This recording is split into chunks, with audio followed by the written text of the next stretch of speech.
Hello friends, कैसे हैं आप सब।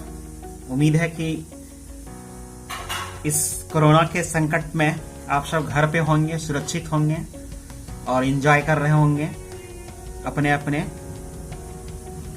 परिवार के साथ। दोस्तों, कल हमने कहा था कि जंतु उत्तक से संबंधित जो वीडियो डाला था, और कल ही मैंने कहा था कि इसका अगला पार्ट मैं कल उपस्थित रहूंगा आपके बीच में लेकर।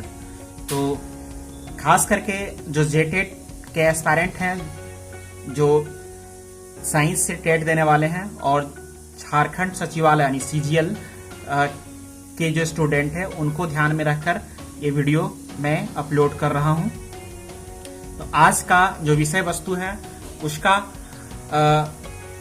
नाम है रुधिराणु, यानी कि ब्लड कार्पल्स। तो आज हम लोग इसी के बारे में देखेंगे। मुख्य रूप से जो रुधिराणु होता है, यह रक्त का 40% हिस्सा होता है। ब्लड का 40% पार्ट जो होता है वो ब्लड कार्पस यानी रुधिराणु होता है। और रुधिराणु का 3 वर्गों में वर्गीकरण किया गया है। इसमें से है लाल रक्त कण, जिसको रेड ब्लड कार्पल्स या फिर इरोथ्रोसाइट कहा जाता है। कभी कभी इसका इंग्लिश तो नाम लेकर भी पूछ दिया जाता है कि इरोथ्रोसाइट इनमें से कौन है। ऑप्शन दे दिए जाते हैं हिंदी में, तो इस तरह के भी सवाल आते रहे हैं। तो इसी को लेकर हमने यहाँ इसका इंग्लिश नाम भी मेंशन कर दिया है।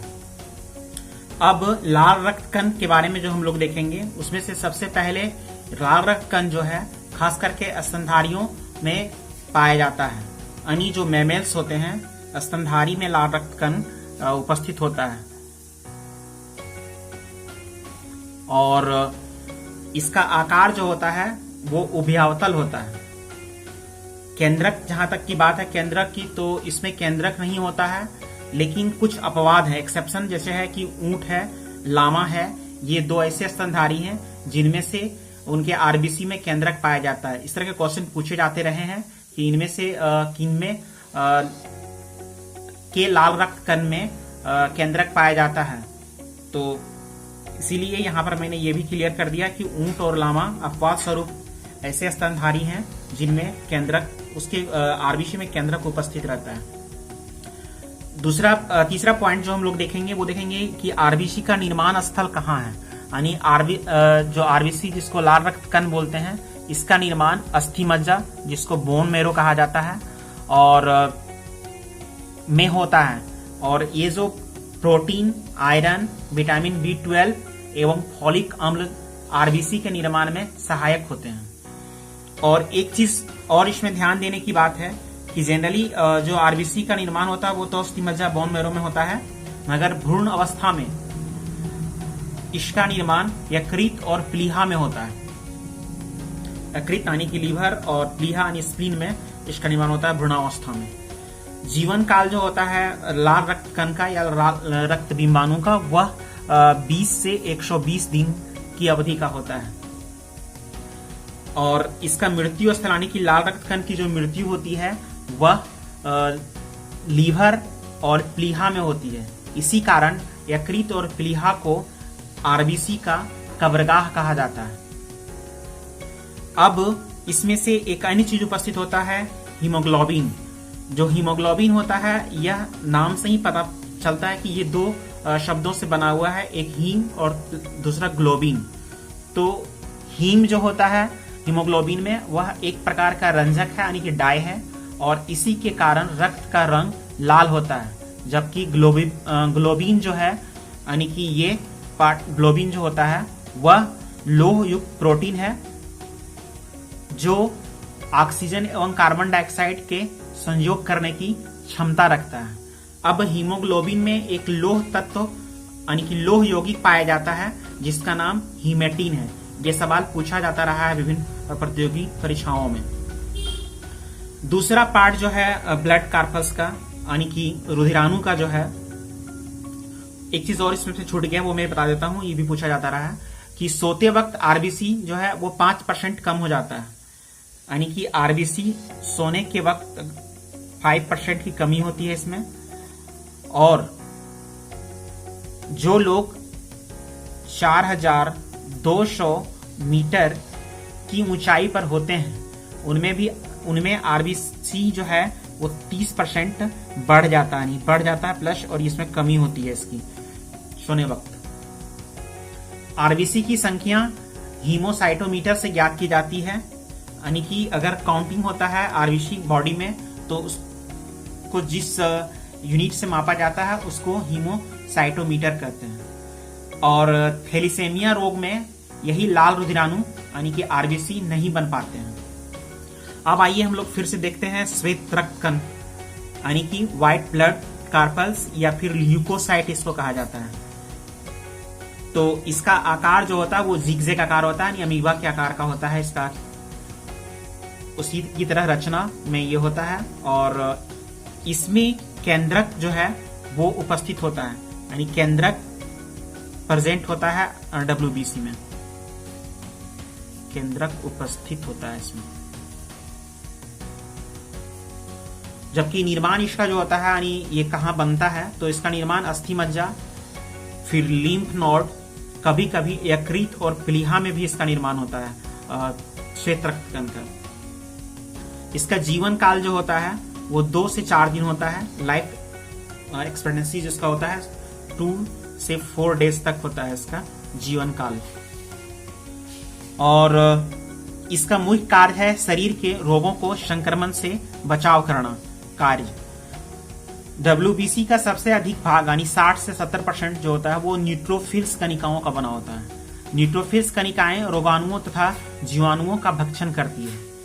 अब ब्लड कार्पस यानी जो रक्त रुधिराणु जो है उसका तीसरा हिस्सा जो होता है वो होता है रक्त बिंबाणु, उसको कहते हैं, और थ्रोम्बोसाइट भी कहा जाता है रक्त बिंबाणु को। तो थ्रोम्बोसाइट में रक्त बिंबाणु जो है केवल मनुष्य एवं स्तनधारियों के रक्त में पाया जाता है और इसमें केंद्रक अनुपस्थित होता है। इसका निर्माण भी बोन मेरो जिसको अस्थि मज्जा कहते हैं उसमें होता है। इसका जीवन काल 3 से 5 दिनों का होता है और इसकी भी मृत्यु जो होती है वो स्प्लीन जिसे प्लीहा कहते हैं उसमें होती है। इसका मुख्य कार्य जो है वो रक्त का थक्का बनाने का कार्य करता है, यानी कि थक्का बनाने में मदद करता है।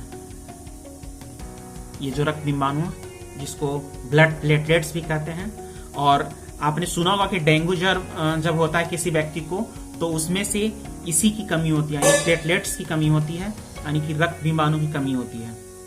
इसके अलावा हम लोग और जो इसमें देखेंगे वह है रक्त के कार्य, यानी रक्त का क्या कार्य है।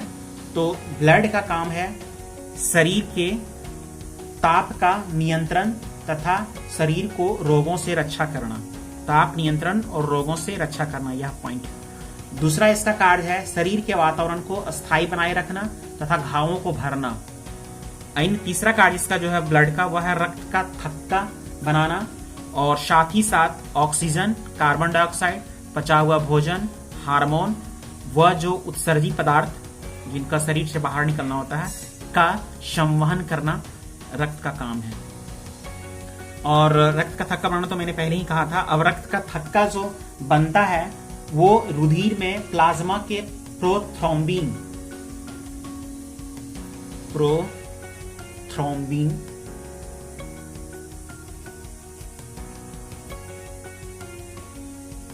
तथा फाइब्रिनोजेन का निर्माण यकृत में होता है, विटामिन के की सहायता से होता है। विटामिन के जो है वो रक्त के थक्का बनाने में सहायक होता है। सामान्यतः रक्त का थक्का जो है वो 2 से 5 मिनट में बन जाता है और रक्त के थक्का बनने के लिए अनिवार्य प्रोटीन जो है वो है फाइब्रिनोजेन। इसको फिब्रिनोजेन भी कहीं लिखा हुआ रहता है, मेनली फाइब्रिनोजेन आपको ध्यान में रखना है। यह रक्त के थक्का बनाने के लिए अनिवार्य प्रोटीन है। अब रक्त वर्ग देखेंगे तो मनुष्य में जो है यानी ब्लड ग्रुप जो है, सबसे पहले तो रक्त समूह यानी इसकी खोज जो की थी रक्त वर्ग की वो कार्ल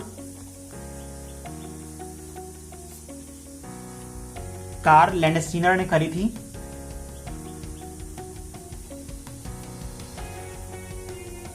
कार्ल लैंडस्नर ने ब्लड ग्रुप की खोज करी थी 1900 ईस्वी में।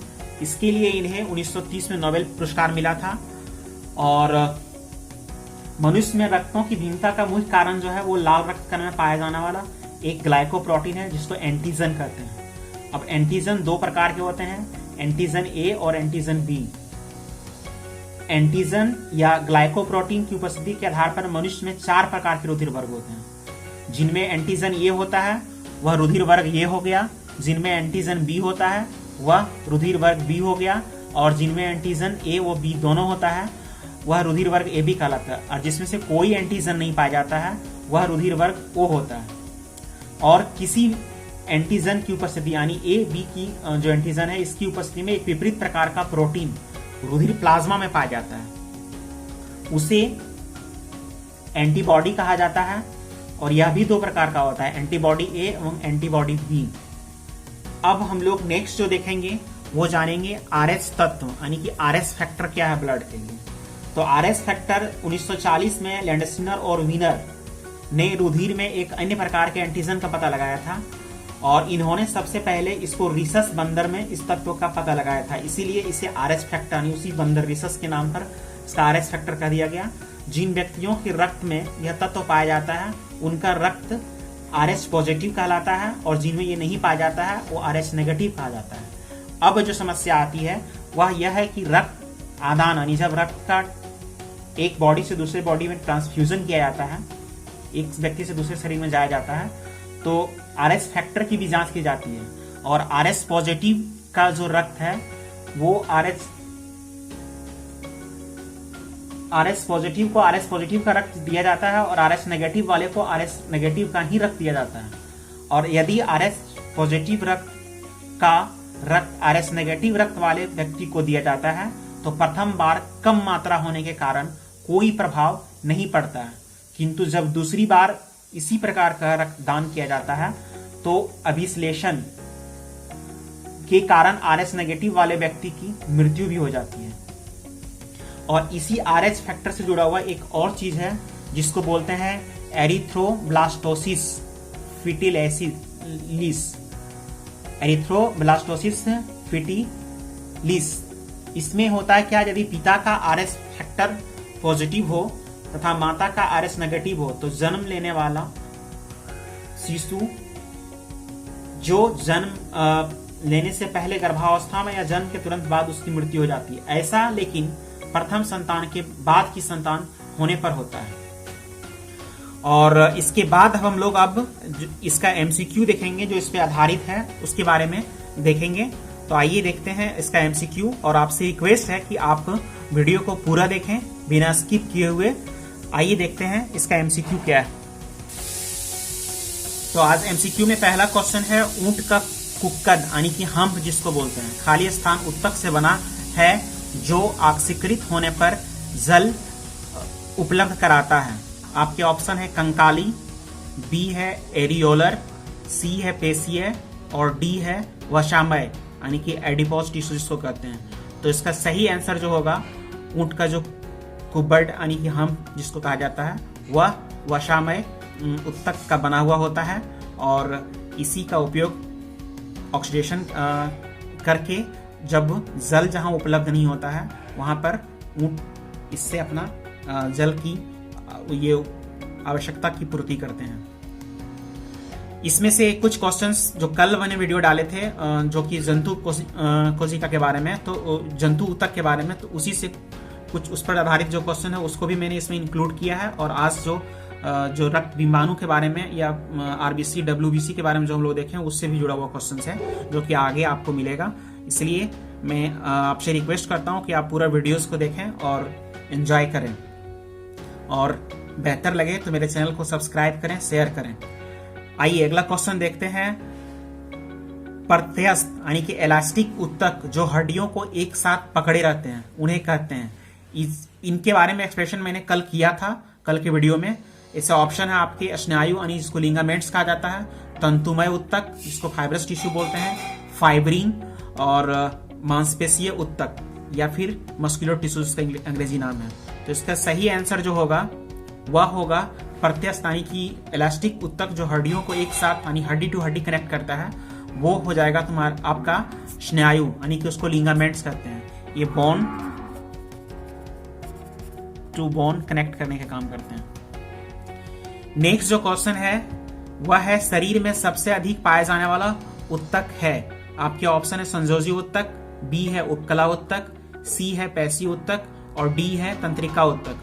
तो इसका सही जो आंसर होगा वह होगा आपका ऑप्शन ए, यानी कि संयोजी उत्तक जो है, जिसको कनेक्टिव टिश्यू भी बोलते हैं, ये शरीर में सर्वाधिक मात्रा में पाया जाता है, क्योंकि संयोजी उत्तक का ही भाग है रक्त, साथ ही साथ अस्थि, जो कि शरीर में पूरे शरीर में फैले होते हैं, और इसी कारण से संयोजी उत्तक जो है वो इसकी मात्रा सबसे ज्यादा होती है शरीर में। शरीर का रक्षात्मक कवच अर्थात त्वचा किस उत्तक की बनी होती है? तो शरीर का जो रक्षात्मक कवच यानी कि त्वचा जो होता है वो किस उत्तक का बना होता है? तो आपके ऑप्शन ये हैं स्तंभाकार एपिथेलियम उत्तक, सल्की एपिथेलियम उत्तक, घनाकार एपिथेलियम उत्तक और संयोजी उत्तक। तो जैसा कि इसमें से ऑप्शन आप देख सकते हैं संयोजी उत्तक के बारे में तो अभी मैंने ऊपर चर्चा किया है कि ये तो ऑप्शन में है नहीं, होगा नहीं। अब जो एपिथेलियम उत्तक है इन्हीं में से कोई 3 ऑप्शन में होगा, तो इसका सही जो आंसर होगा वह होगा सल्की उत्तक, यानी सल्की एपिथेलियम उत्तक जो होता है वह शरीर के त्वचा का निर्माण करता है, और यह कई स्तरों में होता है, कई लेयर में बटा होता है, पैटर्न में होता है। मैंने कल इसके बारे में बताया था, इसी कारण इसको स्तरित सल्की एपिथेलियम भी कहा जाता है। जबकि इसमें से एक और ऑप्शन जो है स्तंभाकार एपिथेलियम उत्तक, वो आज करें, कल मैंने बताया था आपको स्तंभाकार एपिथेलियम, जिसको जहां पर अवशोषण और शार्व होता है, जैसे कि आंत हो गया के भीतरी स्तर जिसको लाइनिंग कहते हैं, वहां भी ये मौजूद होते हैं। और ये स्तंभाकार एपिथेलियम उत्तक जो है वो एपिथेलियमी अवरोध को पार करने में सहायता प्रदान करते हैं। श्वास नली में भी स्तंभाकार एपिथेलियम उत्तक उपस्थित होता है। और इसका एक अन्य जो ऑप्शन आप देख रहे हैं वो फिर से याद ताजा कर लीजिए, घनाकार एपिथेलियम उत्तक जो है ऑप्शन सी। इसके बारे में कल मैंने बताया था कि घनाकार एपिथेलियम खास करके वृक्कीय नली तथा लार ग्रंथि की नली के अस्तर का निर्माण करता है, जहां यह उसे आंतरिक सहारा भी प्रदान करता है। और कभी कभी एपिथेलियम उत्तक का कुछ भाग अंदर की ओर मुड़ा हुआ होता है तथा एक बहुकोशिकीय ग्रंथि का निर्माण करता है, और यही बहुकोशिकीय ग्रंथि जो है वह ग्रंथिल एपिथेलियम कहलाता है। नेक्स्ट क्वेश्चन है जन्म के बाद मनुष्य के किस उत्तक में कोशिका का विभाजन नहीं हो पाता है? आपके ऑप्शन है संयोजी उत्तक, बी तंत्रिका उत्तक, सी पेशी उत्तक और डी उपकला उत्तक।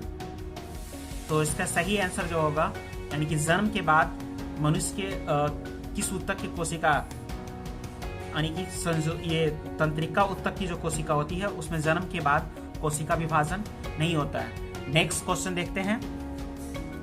अगला क्वेश्चन है भ्रूणावस्था में लाल रक्त कण का निर्माण कहां पर होता है? यकृत और प्लीहा, बी अस्थि मज्जा, सी लिम्फ नोड और डी माइकोप्लाज्मा। तो इसका सही आंसर होगा कि भ्रूणावस्था में जो लाल रक्त कण का आरबीसी का निर्माण जो होता है वो यकृत और प्लीहा में होता है। नेक्स्ट क्वेश्चन है, इसके बारे में अभी मैंने व्यापक आपको जब एक्सप्लेनेशन किया था इस टॉपिक का तो उसमें बताया है कहाँ क्या निर्माण होता है, इस कारण से मैं इसकी व्याख्या यहाँ नहीं कर रहा हूँ। नेक्स्ट है इनमें से किस बीमारी में लाल रुधिराणु नहीं बनते हैं? आपके ऑप्शन है डेंगू, बी है थैलेसीमिया, सी है एनीमिया, डी पता नहीं। तो इसका सही जो आंसर होगा वो थैलेसीमिया एक ऐसी बीमारी है जिसमें से लाल रुधिराणु, जिसको आप रेड ब्लड सेल्स बोलते हैं, उसका निर्माण नहीं हो पाता है। जबकि डेंगू में जो ब्लड प्लेटलेट्स होता है उसका निर्माण इसमें नहीं होता है। ब्लड प्लेटलेट्स का निर्माण डेंगू की बीमारी में, यानी कि प्लेटलेट्स की संख्या घटते जाती है।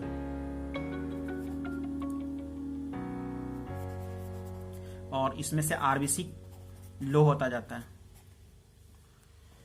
नेक्स्ट क्वेश्चन है आरबीसी का कब्रगाह के नाम से जाना जाता है? आपके ऑप्शन है लीवर और स्प्लीन, यानी कि यकृत और प्लीहा, बी है अस्थि मज्जा जिसको बोन मैरो बोलते हैं, और सी है लिम्फ नोड और डी है न्यूट्रोफिल कनिकाएं। तो इसका सही आंसर होगा आरबीसी का जो कब्रगाह है वो लीवर और स्प्लीन यानी यकृत और प्लीहा को कहा जाता है। और अस्थि मज्जा में तो आरबीसी का निर्माण होता है, जबकि लिम्फ नोड में डब्ल्यूबीसी यहाँ से बनता है लिम्फ नोड से, और इसमें से आरबीसी का निर्माण होने का काम होता है। और न्यूट्रोफिल्स कणिकाएं जो होती है, न्यूट्रोफिल्स कणिकाओं का काम किया है कि डब्ल्यूबीसी का जो 60 से 70% भाग जो होता है वो इन्हीं कणिकाओं का बना हुआ होता है। 60 से 70% भाग डब्ल्यूसी का न्यूट्रोफिल्स कणिकाएं का बना होता है। नेक्स्ट क्वेश्चन है कि ल्यूकोसाइट जाना जाता है। आपके ऑप्शन है आरबीसी के रूप में, बी इसको डब्ल्यूबीसी यानी कि व्हाइट ब्लड कार्पल्स, या फिर सी ब्लड प्लेटलेट्स, या डी नन। तो इसका सही आंसर होगा कि ल्यूकोसाइट जो है वो डब्ल्यूबीसी का नाम है, यानी कि ऑप्शन बी। अब मनुष्य में रक्त में से पाया जाने वाला ग्लाइकोप्रोटीन अर्थात एंटीजन पाया जाता है, वो किसमें पाया जाता है? आपके ऑप्शन है श्वेत रक्तकण यानी कि डब्ल्यूबीसी, प्लाज्मा, या फिर आरबीसी में पाया जाता है। इसका सही आंसर होगा सी, यानी कि लाल रक्तकण में एक एंटीजन पाया जाता है, जबकि डब्ल्यूबीसी जो है ये रोगों से लड़ने में सहायता पहुंचाता है, और प्लाज्मा में एक प्रकार का एंटीबॉडी पाया जाता है। ये भी 2 प्रकार का होता है, एंटीबॉडी ए और बी। आइए नेक्स्ट क्वेश्चन देखते हैं। अगला क्वेश्चन है कि आरबीसी यानी कि रेड ब्लड कार्पल्स वायु श्वसन नहीं करते हैं क्योंकि उनमें नहीं होते हैं। ऑप्शन है आपके सूत्र कणिकाएं जिसको माइटोकॉन्ड्रिया कहा जाता है, बी न्यूक्लियस, और सी अंतःद्रव्यी जालिकाएं एंडोप्लाज्मिक रेटिकुलम, डी लाइसोसोम। तो इसका सही जवाब होगा कि आरबीसी जो है वायु श्वसन नहीं करता है क्योंकि उसमें से सूत्र कणिका जिसको माइटोकॉन्ड्रिया बोलते हैं वो अनुपस्थित होता है, इसी वजह से आरबीसी में श्वसन नहीं हो पाता है। क्योंकि माइटोकॉन्ड्रिया को कोशिका का पावर हाउस कहा जाता है या श्वसन गृह भी कहा जाता है, तो जब इसमें प्रेजेंट नहीं होता है आरबीसी में तो इसमें श्वसन की क्रिया नहीं होती है। जबकि लाइसोसोम जो है वो कोशिका की आत्महत्या का थैली यानी कि सुसाइडल बैग कहा जाता है। नेक्स्ट क्वेश्चन है कि कोई बी प्रकार के रक्त वाला व्यक्ति किसी आकस्मिक संकट में किस प्रकार के रक्त वाला व्यक्ति को रक्त दान कर सकता है? आपके ऑप्शन है बी यानी रक्त ग्रुप जो है रक्त समूह बी या ए, ब्लड ग्रुप ए बी या ए, ब्लड ग्रुप ए या ओ, या फिर ब्लड ग्रुप ए बी या डी। तो इसका सही आंसर होगा कि अगर संकट की स्थिति उत्पन्न हो गई तो बी ब्लड ग्रुप वाला व्यक्ति जो है वो बी वाला ग्रुप जो है वह इन दोनों को ए बी को और बी वाले को रक्त दे सकता है। जबकि ग्रुप ओ जो होता है रक्त का उसको यूनिवर्सल डोनर कहा जाता है, वो किसी को भी रक्त आदान कर सकता है। और ग्रुप जो है ब्लड ग्रुप ए बी ये इसको यूनिवर्सल एक्सेप्टर कहा जाता है, यानी सर्वग्राहक है, ये किसी भी ग्रुप वाले जो ब्लड है उनको ये ले सकता है, एक्सेप्ट कर सकता है। नेक्स्ट क्वेश्चन है चोट लगने पर रक्तस्राव को रोकने एवं रक्त जमने में कौन सा तत्व सहायक है? आपके ऑप्शन है रेड ब्लड सेल्स, बी है व्हाइट ब्लड सेल्स, सी है लिम्फोसाइट, डी है थ्रोम्बोसाइट। तो इसका सही आंसर होगा थ्रोम्बोसाइट, यानी कि यह जो है रक्तस्राव को रोकने के लिए काम आता है, ब्लड को क्लॉट करने का काम करता है। विटामिन के भी ब्लड को क्लॉट करने में हेल्प करता है। नेक्स्ट क्वेश्चन है लाल रक्त कणिकाओं में कौन सा तत्व ऑक्सीजन एवं कार्बन डाइऑक्साइड के वाहक का कार्य करता है? आपके ऑप्शन है प्लेटलेटस, बी है ग्लोबुलिन, सी है फाइब्रिनोजिन और डी है हीमोग्लोबिन। तो इसका सही आंसर होगा ऑप्शन डी, यानी कि हीमोग्लोबिन जो है वो लाल रक्त कणिकाओं में ऑक्सीजन एवं कार्बन डाइऑक्साइड के वाहक का कार्य करता है। अब इसके बारे में थोड़ा सा और विस्तृत रूप से जान लेते हैं। हीमोग्लोबिन जो है वो ऑक्सीजन से प्रतिक्रिया कर ऑक्सी हीमोग्लोबिन मतलब O2 से रिएक्शन करके ये ऑक्सी हीमोग्लोबिन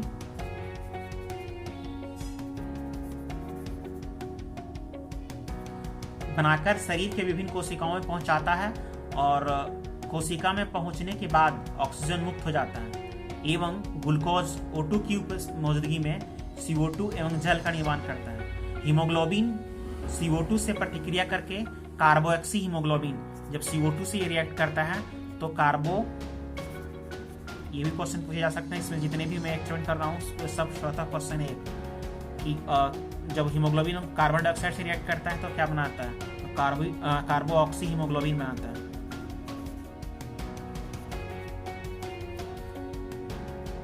और लंग्स में पहुंचाता है एवं जब सांस छोड़ी जाती है तो CO2 शरीर से बाहर निकलता है। जबकि एक ऑप्शन इसमें था ग्लोबुलिन। ग्लोबुलिन एक प्रकार का प्रोटीन है जो ब्लड प्लाज्मा में पाया जाता है। नेक्स्ट क्वेश्चन है, मानव शरीर के भीतर खून निम्न की उपस्थिति के कारण नहीं जमता, यानी कि मनुष्य के शरीर में ब्लड नहीं जमने का क्या कारण, उसे क्या पाया जाता है इस कारण से खून नहीं जमता है। तो आपके ऑप्शन है हीमोग्लोबिन, बी हेपेरिन, सी फाइब्रिनोजेन और डी इनमें से कोई नहीं। तो इसका सही आंसर होगा ऑप्शन बी, यानी कि हेपेरिन नामक प्रोटीन के कारण मानव शरीर के भीतर खून नहीं जमता है। रक्त को जबकि जमाने के लिए फाइब्रिनोजेन प्रोटीन का उपयोग होता है और इसका उत्पादन जो है, फाइब्रिनोजेन का उत्पादन लीवर में होता है और हेपेरिन का भी उत्पादन जो है वो भी लीवर के द्वारा ही किया जाता है। आज के लिए बस इतना ही। कल हम फिर एक नई वीडियो के साथ आपके समक्ष हाजिर होंगे और आपसे रिक्वेस्ट है कि हमारे चैनल को अधिक से अधिक सब्सक्राइब करें, शेयर करें और साथ ही साथ लाभ उठाएं। धन्यवाद।